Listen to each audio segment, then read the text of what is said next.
Hi, hello mga guys! Kumusta? Nakaputulab na ba ang lahat?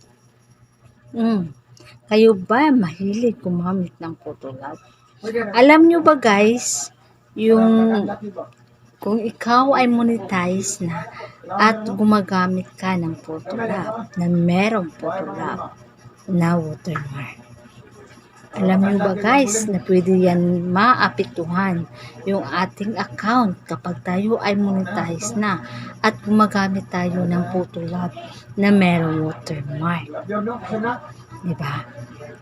Okay lang po sa hindi pa monetize at gumagamit ng photolab na merong watermark ng photolab. Okay lang po yan. Pero sa oras po na meron siyang monetize na siya at gumagamit siya ng photolab na merong watermark, ay meron po yan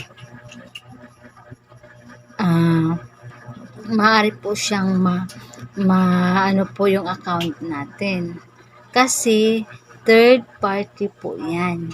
Kaya guys, be aware po sa na gumagamit po ng photolab na merong watermark. Good news po guys, pero meron po akong nalalaman na pwede po gamitin yung photolab at wala pong watermark na photolab. Kaya please guys, kung gusto nyo pong malaman, kaya watch until the end my video. Ituturo ko po sa inyo kung paano gawin yung photolab na walang watermark. Please watch until the end my video and ituro ko po sa inyo kung paano gawin yun. Kaya please watch until the end. Tara na, let's go guys! Yan po guys, itype po natin yung photolab.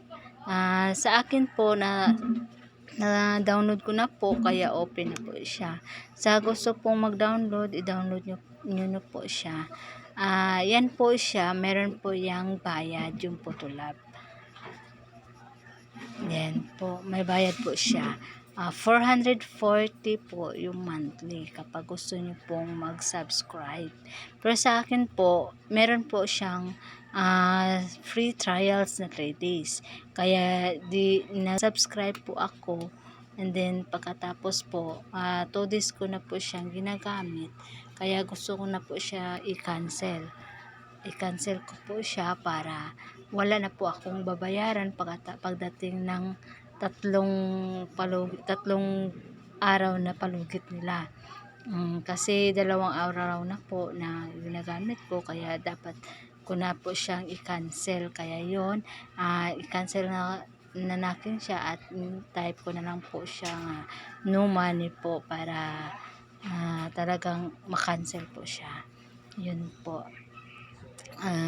Sa gusto pong magamit po, gayahin nyo lang po yung ginawa natin. Mag-subscribe po kayo. Meron po yung free trials na 3 araw. Kapag okay na po, kapag hindi na po nyo gustong gamitin, para wala po kayong babayaran, 2 days po dapat nyo i-cancel nyo po yung subscribe niyo para wala na po kayong babayaran pagdating ng 3 araw. Yan po. Thank you. Yan po, okay na po. Kung nagustuhan niyo po yung video ko, please po pa-comment and like and share na po para malaman po ng iba kung paano po magtanggal ng photolab na merong watermark. Kaya please, thank you and goodbye. Mwah!